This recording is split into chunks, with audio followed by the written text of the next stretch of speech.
Maka Paulus mengatakan, sekarang karena Kristus, kamu semua sudah jadi orang bersunat. Kamu semua adalah bagian yang baru. Sebab bagian yang lama sudah dibuang. Bagian yang lama pun dibuang. Mana bagian yang lama? Bagian yang lama adalah manusia lama. Nah, di sini Paulus dengan jenius mengaitkan antara manusia baru dan manusia lama. Yang mana yang diterima? Manusia baru. Yang mana yang dibuang? Manusia lama. Manusia lama itu yang mana? Yang menganggap sunat itu penting. Itu manusia lama. Kamu bukan lagi manusia lama, kamu manusia baru.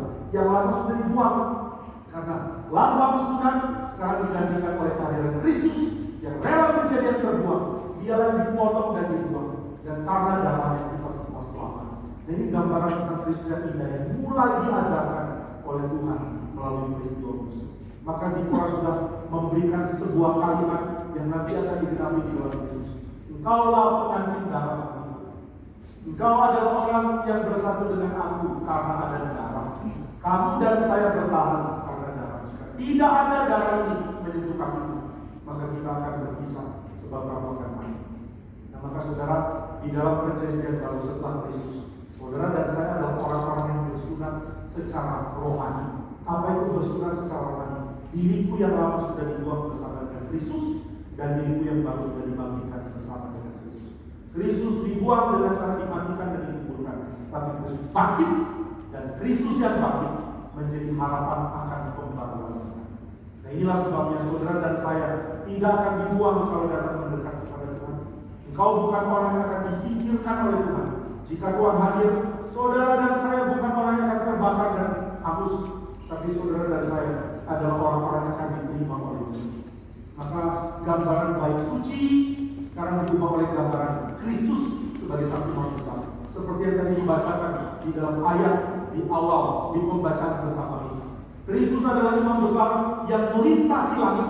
Ini adalah lambang dari kemampuan Kristus melintasi batas suci. Kristus melintasi batas suci. Siapa yang bisa melintasi batas suci? Di dalam perjanjian lama hanya imam besar. Karena hanya imam besar yang bisa masuk ke ruang maha suci tanpa hanus. Tuhan menyatakan kehadirannya di ruang maha suci, dan imam besar bisa masuk tanpa hanus.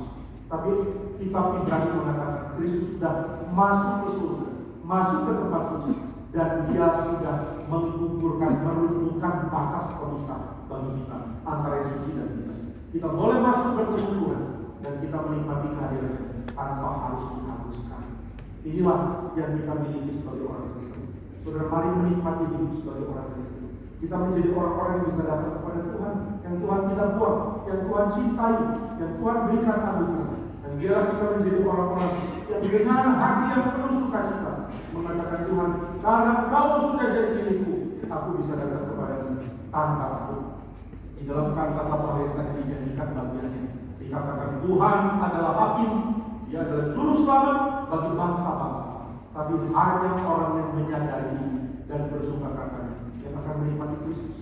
Apakah saudara menikmati kehadiran Tuhan atau kehadiran Tuhan hanya sesuatu yang abstrak bagi saudara, sehingga saudara mirip dengan orang di luar perjanjian yang tidak punya akses masuk kepada Tuhan?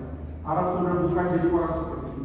Harap saudara menjadi orang yang punya gairah kerinduan. Kalau Tuhan hadir, aku mau mendekat.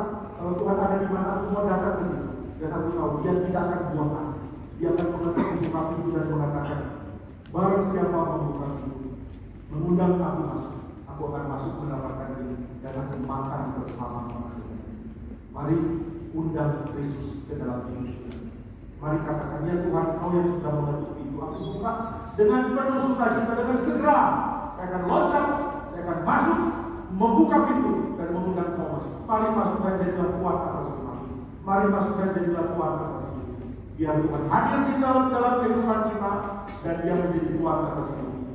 Kiranya Tuhan memimpin, memberkati saudara melalui tema yang sangat penting dan sangat indah di dalam kitab suci. Mari kita berdoa.